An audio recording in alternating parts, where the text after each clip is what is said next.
ভাইয়া এখানে কত টাকার শপিং আছে? রাজ ভনিতে ছাড়া জবাব দেয়। বেশি না, বাংলাদেশি টাকায় মাত্র 87 লাখ টাকার শপিং। কথাটা শোনা মাত্রই শ্রাবু হা করে তাকিয়ে থাকে, তার চোয়াল ঝুলে যায়। সে বিড়বিড়িয়ে বলে, এত টাকা দিয়েও বুঝি কেউ শপিং করে? তাকে এমন করে তাকিয়ে থাকতে দেখে রায়হান সিঁড়ি বেয়ে নামতে নামতে বলে, এভাবে হাঁ করে আছিস কেন? টাকাটা কি কম হয়ে গেছে? তোর আরো দামি জিনিস চাই? রায়হানের কথা কর্ণপাত হতেই সবাই ঘুরে রায়হানের দিকে তাকায়। রায়হান দু হাত পকেটে ভরে সিঁড়ি বেয়ে নিচে নেমে আসছে। তাকে দেখে মেয়েগুলো গিলে খাওয়ার মতো করে তাকিয়ে আছে। ব্যাপারটা রায়হান বুঝতে পেরে তাদের দিকে না তাকিয়ে রাজকে উদ্দেশ্য করে বলে, রাজ, ওদের পেমেন্ট করে দিয়েছিস তো? ওদের আগেই পেমেন্ট করে দিয়েছি। তাহলে এবার আসতে বল। রাজ রায়হানের কথা মতো তাদের দিকে ঘুরে তাকিয়ে কিছু বলবে তার আগেই দেখতে পায় তারা রায়হানের দিকে হা করে তাকিয়ে আছে। এটা দেখে রাজ মুস্কি হেসে রায়হানকে উদ্দেশ্য করে বলে, আহা, অভিনয়ের জন্য আমার বস সেরা রে। রাজের এমন উদ্ভট কথায় তার দিকে ভ্রু কুচকে তাকায় রায়হান আর শ্রাবু। শ্রাবু এতক্ষণ রায়হানের দিকেই তাকিয়েছিল। রাজের এমন কথায় তার দিকে তাকিয়ে কিছু বলবে তার আগেই রায়হান বলে, মানে কি বলতে চাইছিস?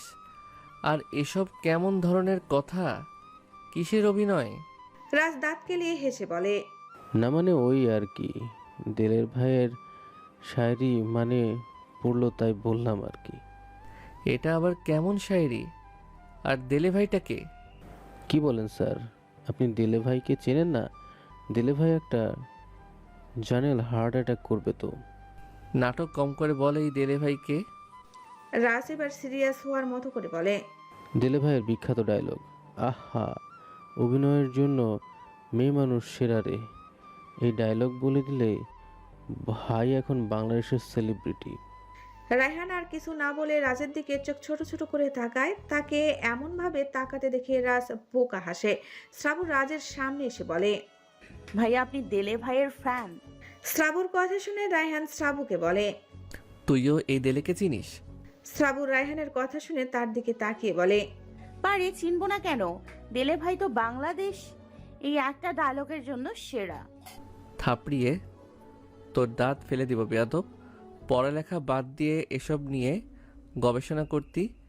বিয়ের ঝামেলা শেষ হলে তোকে এখানে স্কুলে ভর্তি করাবো। Mind it. রায়হান ভাইয়া আমার বয়স এখন 21+, আমাকে স্কুলে মানাবে না।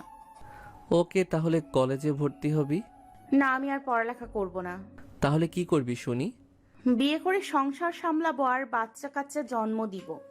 শ্রাবুর এমন কথায় রাজ কেসে ওঠে আর রায়হান থতমত খেয়ে যায়। সে আশা করেনি শ্রাবু এমন কিছু বলবে, তাই দাঁতে দাঁত পিষে বলে, বেয়াদব, থাপড়ে তোর দাঁত ফেলে দিব। ওইটা ছাড়া আর কি পারেন আপনি? সময় হলে বুঝবি কি কি পারি। ঠিক আছে, দেখবো নে। রায়হান এবার রাজের দিকে তাকিয়ে বলে, তোকে যেটা করতে বললাম সেটা। রাজ মাথা নাড়িয়ে সম্মতি জানিয়ে মেয়েগুলোকে নিয়ে চলে যায় আর শ্রাবু শপিং ব্যাগ আর ট্রলিগুলো নিয়ে বসে দেখার জন্য কি কি আছে এতে। পরে কিছু একটা মনে পড়তেই উঠে দাঁড়িয়ে পড়ে। তাকে এভাবে দাঁড়িয়ে পড়তে দেখে রায়হান বলে, কি হলো? দেখে নে সব আছে কিনা।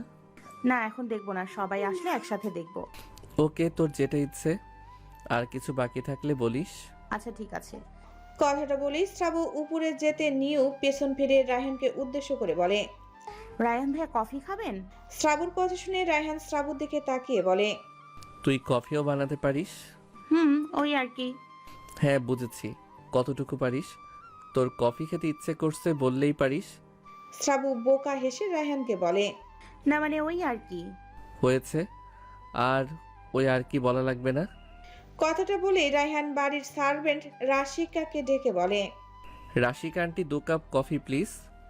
রায়হান রাশিকাকে ডাকছে দেখে শ্রাবু রায়হানকে ডেকে বলে, রাশিকা আন্টিও সবার সাথে শপিং এ গিয়েছে। আজব, সবাইকে একসাথে কেন যেতে হবে? কিচেনে কে আছে? কিচেনে কেউ নেই, সবাই শপিং এ। রায়হান বিরক্তির শ্বাস ফেলে উঠে দাঁড়ায়। তারপর শ্রাবুকে বলে, তুই এখানে বস, আমি বানিয়ে আনছি। রায়হান ভাইয়া চিনি বেশি করে দেবেন কিন্তু। হ্যাঁ হ্যাঁ জানি, বলতে হবে না। শ্রাবণ রায়হানের কথা শুনে দাঁত কেলিয়ে হাসে। রায়হান কিচেনে এসে 2 কাপ কফি বানিয়ে নিয়ে আসে। তারপর 1 কাপ শ্রাবুর হাতে দিয়ে তার পাশের সোফায় নিজেও বসে। কফিতে 1 চুমুক দিয়ে রায়হান শ্রাবুকে বলে, তোকে কিছু কথা জিজ্ঞেস করব। কোনো ভনিতা আর মিথ্যে ছাড়া সত্যি বলবি। ও মা, আমি মিথ্যে কেন বলবো? সত্যিটাই বলবো। বলুন, কি শুনতে চান আপনি? তুই কি কখনো জায়ানকে ভালোবাসতে চেয়েছিলি?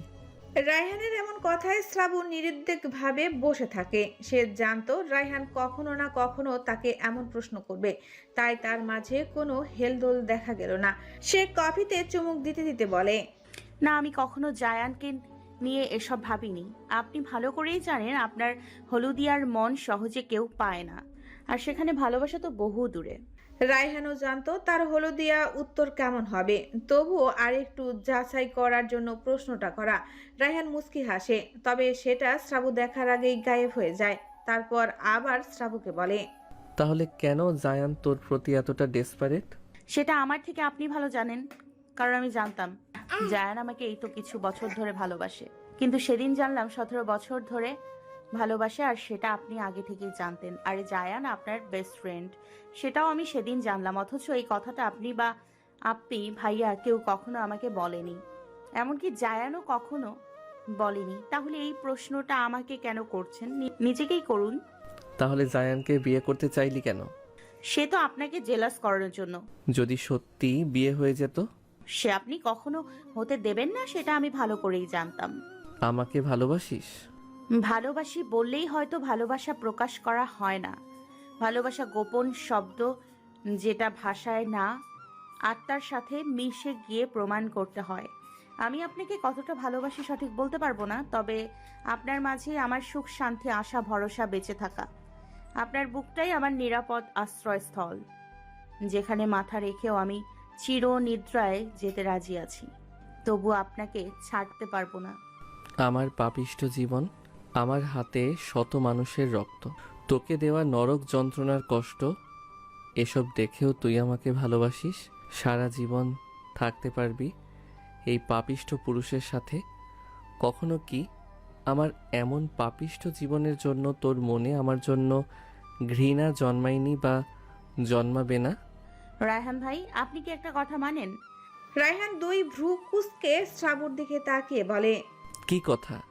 শ্রাবু আলতো হেসে রায়হানের চোখে চোখ রেখে বলে, যাকে একবার ভালোবাসা যায়, সে যদি পৃথিবীর শ্রেষ্ঠ পাপীও হয়, তবুও তাকে কখনো ঘৃণা করা সম্ভব হয় না। শ্রাবণ এমন কথায় রায়হানের কুঁচকানো ভ্রু শিথিল হয়ে যায়। সেও আলতো হেসে মাথা উপর নিচ করে নাড়িয়ে বলে, মানি। আপনি কতটুকু মানেন আমি জানি না, তবে সেটা আমি মন প্রাণ দিয়ে মানি এবং আবার বিশ্বাসও করি। এ কথা বিশ্বাস করি বলেই আজও আপনাকে আমি ঘৃণা করতে পারিনি, আর হয়তো কখনো পারবো না। অভিমান জমবে, রাগ হবে, কিন্তু আপনার প্রতি হয়তো আমার কখনো ঘৃণা জন্মাবে না। রায়হান কথাগুলো মনোযোগ দিয়ে শুনে তারপর শ্রাবুকে এক টানে নিজের অরুর উপরে বসায়। রায়হানের হঠাৎ এমন কাজে শ্রাবু ভ্যাবাচাকা খেয়ে যায়।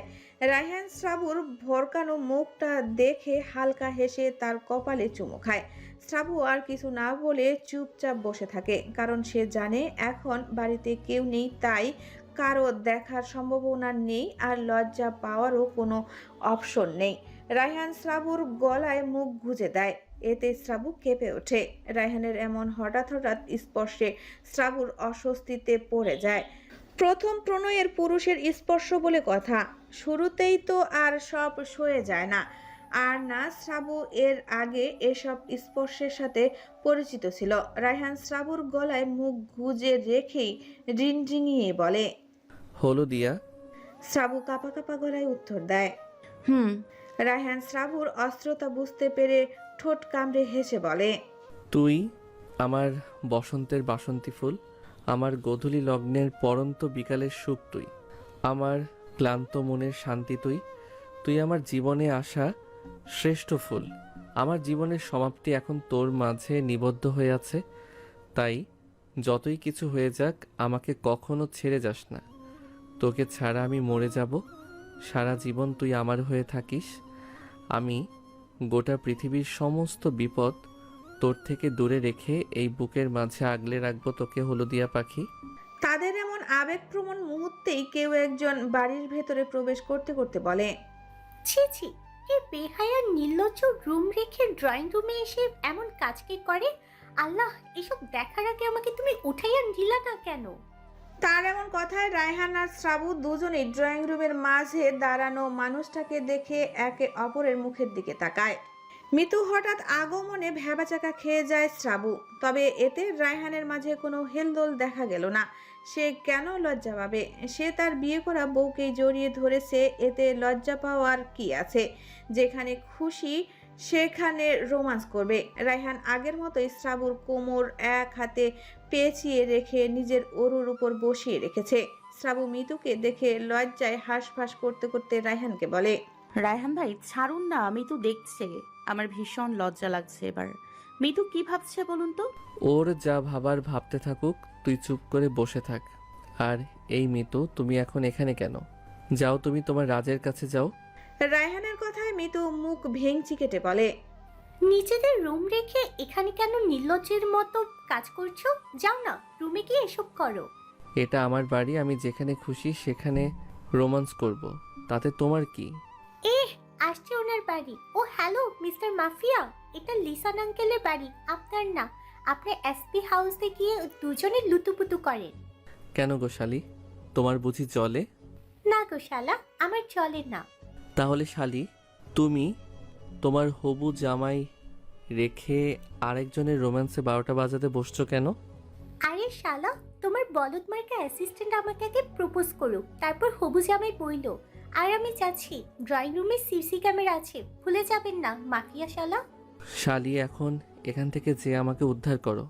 মিতু আর কথা না বাড়িয়ে চলে যায়। সে এসেছিল সবাই মিলে প্ল্যানিং করতে, কাল থেকে কি কি করবে। তাদের দুজনের এমন রোমাঞ্চকর মুহূর্ত দেখে বুঝে যায় সবাই শপিংয়ে গেছে। শ্রাবু এতক্ষণ রায়হান আর মিতুর কথোপকথন শুনছিল আর মিটমিটিয়ে হাসছিল। তা দেখে রায়হানও আলতো হাসে। তারপর রায়হান শ্রাবুকে বুকে জড়িয়ে নিয়ে সোফায় হেলান দেয়। শ্রাবু পরম যত্নে রায়হানের বুকে ঘাপটি মেরে থাকে। রাত 8টায় সবাই শপিং শেষ করে বাসায় ফিরে। বাড়ির সার্ভেন্টগুলো শপিংয়ে যাওয়ায় রাতের রান্না হয়নি, তাই বাহির থেকে খাবার অর্ডার করে এনে সবাই খেয়ে নেয়। কিন্তু শ্রাবুর বাহিরের তৈলাক্ত খাবার সম্পূর্ণ নিষেধ থাকায় তার জন্য নিজ হাতে রায়হান ফ্রাইড রাইস বানিয়ে দেয়। সে জানে শ্রাবুর ফ্রাইড রাইস কতটা পছন্দের, তাই সেটাই বানিয়ে দেয়।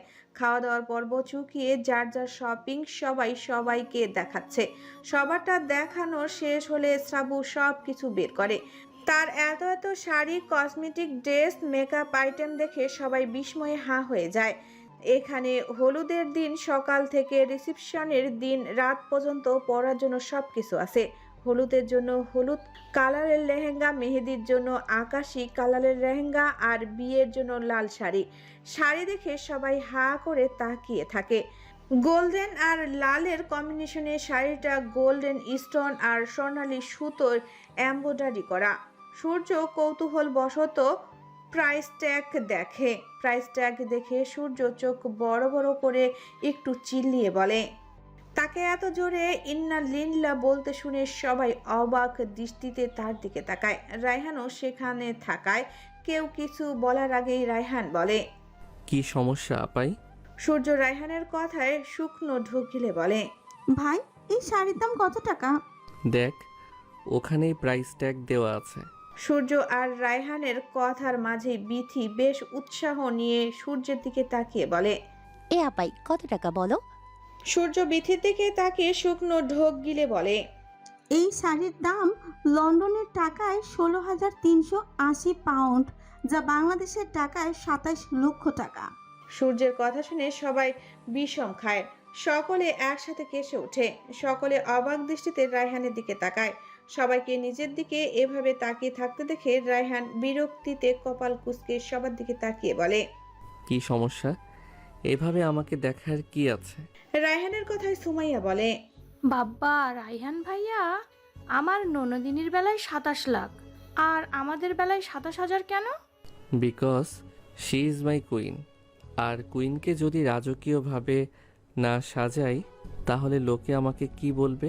বলবে বিশ্বের টপ বিজনেসম্যান তার বউকে বিয়েতে সাজাতে ব্যর্থ। হয়েছে হয়েছে, আর বলা লাগবে না।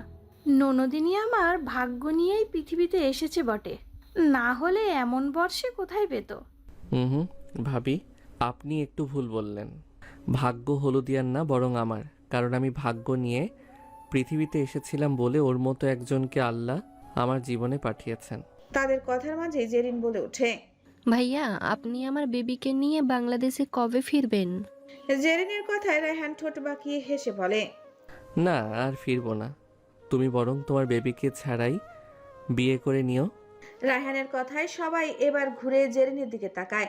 সবাইকে এভাবে তাকাতে দেখে জেরিন অস্বস্তি বোধ করে। রিনরিনে কিছু বলবে তার আগে সূর্য, বিথি, স্টাবু ওকে ঘিরে ধরে বলে, কিরে, তুই বিয়ে করছিস মানে কি? আর সায়েমের তাহলে কি হবে?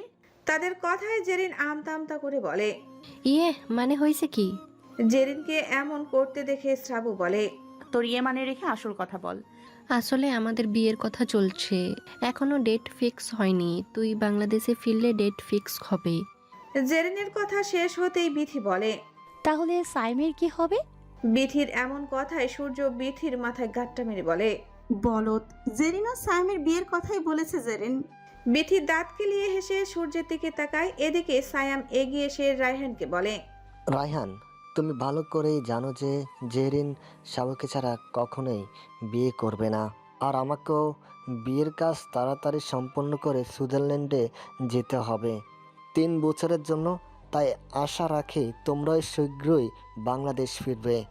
রায়হান সায়ামের কথায় বিন্দু পরিমাণ পাত্তা দেয় না। সে জানে সায়াম তার সাথে কেন এমনভাবে কথা বলছে। তাই সে সায়ামের দিকে দৃষ্টি তাক করে সোফায় গা এলিয়ে দিয়ে 2 হাত প্রসারিত করে সোফায় রেখে সায়ামকে বলে, ও তাই বুঝি। তা সায়েম, তুমি কি শুধুই বিয়েতে যেতে বলছো নাকি তোমার ভাইকেও দেখাতে চাইছো? রায়হানের কথায় সায়াম একটু জোরেই বলে ফেলে, হোয়াট, কী সব বলছো? আমি কেন আমার ভাইকে তোমাকে দেখানোর জন্য বাংলাদেশ ফিরতে বলবো? কেন? তোমার ভাই যে আজ 2 দিন ধরে হসপিটালাইজড, সেটা তুমি বুঝি জানো না? জানি। ও তাহলে তো সব জানো। তা এটা কি তোমার ভাইয়ের প্রি প্ল্যান? কিসব বলছো তুমি? কিসের প্ল্যান করব? এই যে তোমার ভাই হসপিটালাইজড, সেটা আমার হলুদিয়া শুনে বাংলাদেশে ফিরতে চাইবে, তারপর সব কিছু ভুলে তোমার ভাইকে বিয়ে করবে, আর তোমরা আমার হলুদিয়াকে ভুল বুঝিয়ে জায়ানের সাথে বিয়ে দিয়ে দিবে। What rubbish are you met? Raihan Chowdhury, যত সব উল্টাপাল্টা কথা বলছেন আপনি। ঠিক আছে, মেনে নিলাম আমি উল্টাপাল্টা বলছি, তবে হলুদিয়া তোমাদের বিয়েতে অ্যাটেন্ড থাকতে পারবে না। আর জেরিন, তোমার থেকে আমি এটা কখনোই আশা করিনি। আসলে ভাইয়া হয়েছে, যাও যে যার রুমে চলে যাও, কাল থেকে অনেক কাজ। আর এই ব্যাপারে আমি একটাও কথা শুনতে চাই না। হলুদিয়া, যা রুমে গিয়ে মেডিসিন নে, আমি মিল্ক নিয়ে আসছি। রায়হানের কথা মতো সবাই যে যার রুমে চলে যায়। শ্রাবু রুমে এসে মেডিসিন না নিয়ে পায়চারি করছে। তার মনে একটাই ভয়, জায়ানের না আবার কিছু হয়ে যায়, তাহলে সে নিজেকে কখনোই ক্ষমা করতে পারবে না। তার ভাবনার মাঝে রুমে প্রবেশ করে রায়হান। রুমে ঢুকেই শ্রাবুকে অন্যমনস্ক হয়ে থাকতে দেখে তীক্ষ্ণ দৃষ্টিতে শ্রাবুর দিকে তাকায় রায়হান। রায়হান বেশ বুঝতে পারছে শ্রাবু কি নিয়ে এত চিন্তিত। তাই সে ঠোঁট বাঁকিয়ে হেসে রুমে ঢুকে শ্রাবুকে উদ্দেশ্য করে বলে, এত ভাবার কিছুই নেই। সায়েম চায় তোকে বাংলাদেশ নিয়ে জায়ানের সাথে যে কোনো মূল্যে বিয়ে দিতে। আর জেরিন সায়েমের কথায় এই কথাগুলো বলেছে। রায়হানের কথা শুনে শ্রাবু পিছু ফিরে রায়হানকে দেখে সঙ্গে সঙ্গে বলে ওঠে, আপনি এসব কিছু জানলেন কিভাবে? জায়ানের সেক্রেটারি আহান আমারই লোক।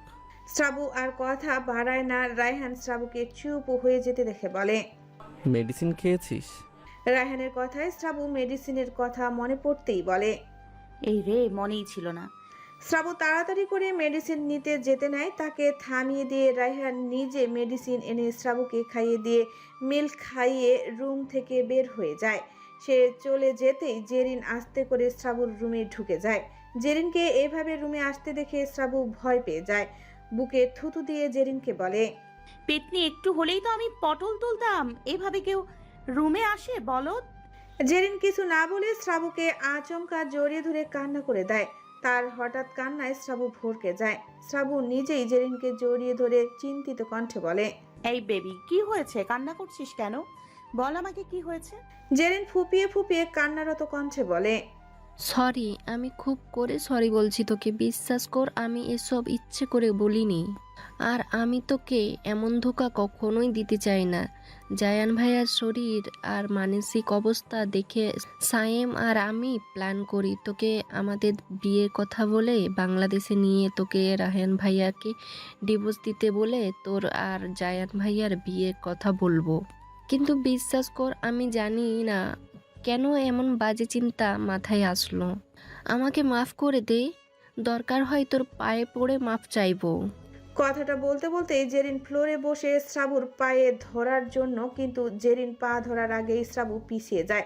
শ্রাবু জেরিনের দু বাহু ধরে দাঁড় করিয়ে বলে, ধুর পাগলি, এসব নিয়ে কেউ মন খারাপ করে? আমি কি তোকে কিছু বলেছি? তাহলে এসব কেন বলছিস? তোরা বললেই কি আমি ওনাকে ডিভোর্স দিতাম নাকি? যা রুমে গিয়ে শুয়ে পড়, কাল অনেক কাজ আছে।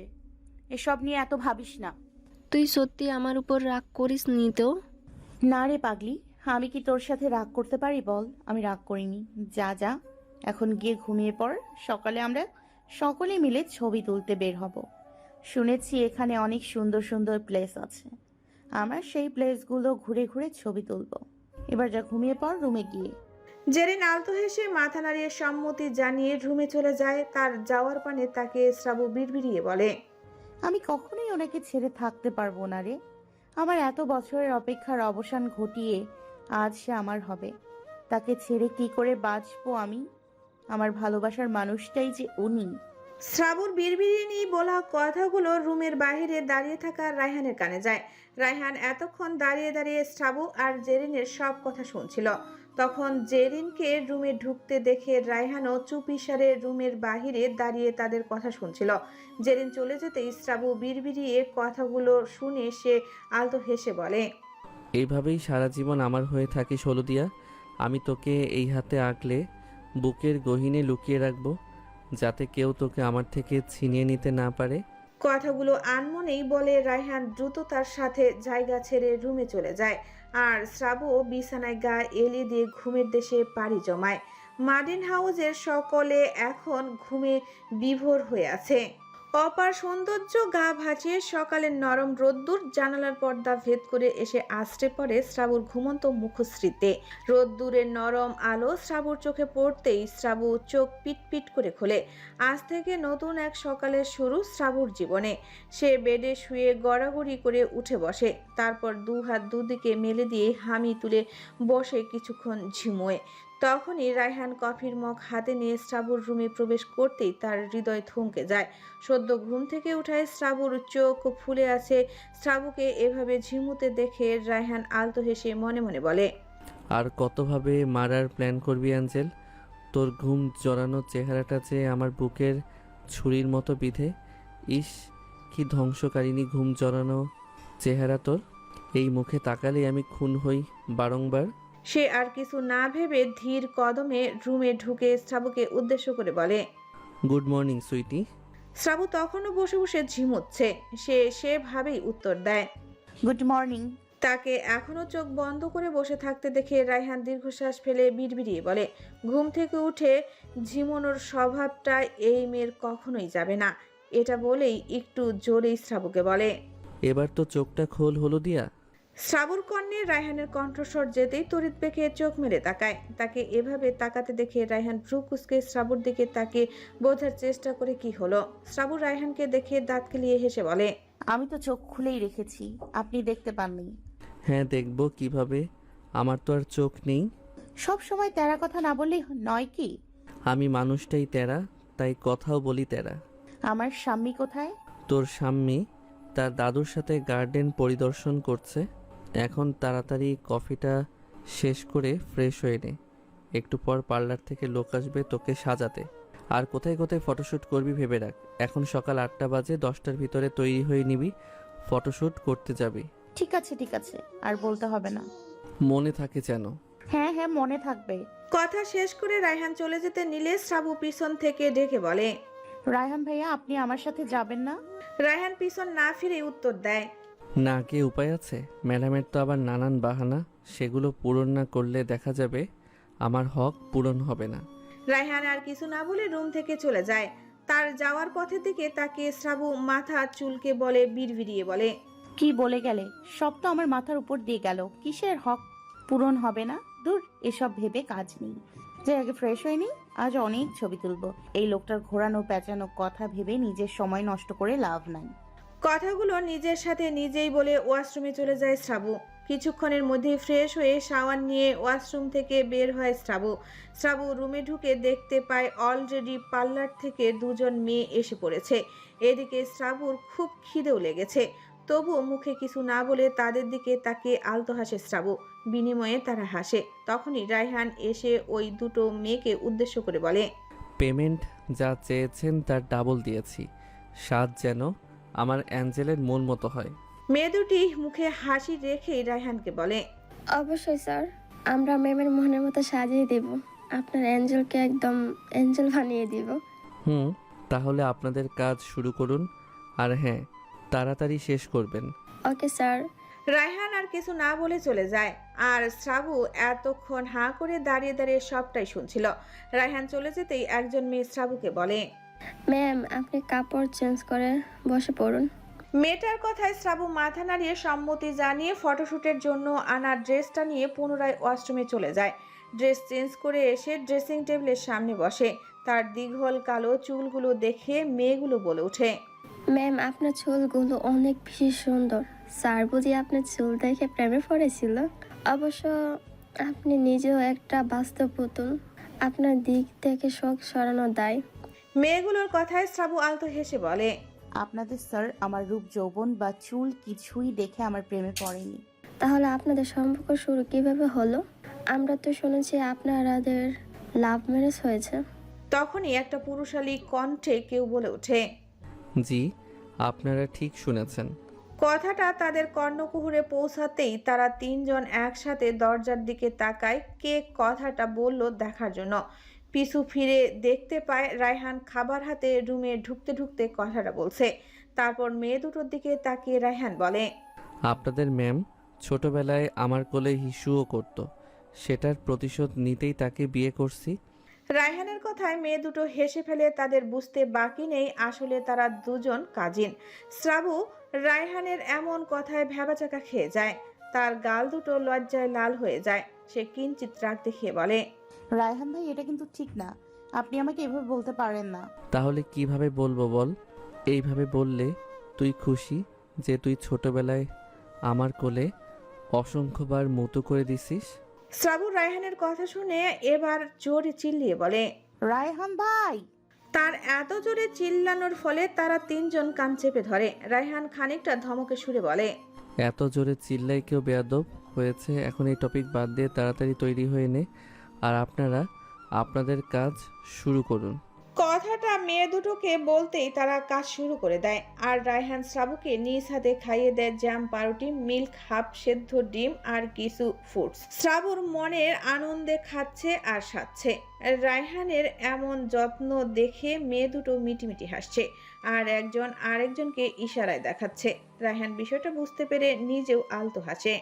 বিথি, আমাকে আগে সাজতে দে। না পাই, আমি আগে সাজবো। আসছে আগে সাজতে। তুই না এই বিয়েতে রাজি ছিলি না, এখন আবার সাজার জন্য নাচতেছিস কেন? সে আগে রাজি ছিলাম না, এখন তো আছি। তুই আসলে একটা গিরগিটি। তোর যা ভালো মনে হয়, এবার সর, আগে আমি সাজবো।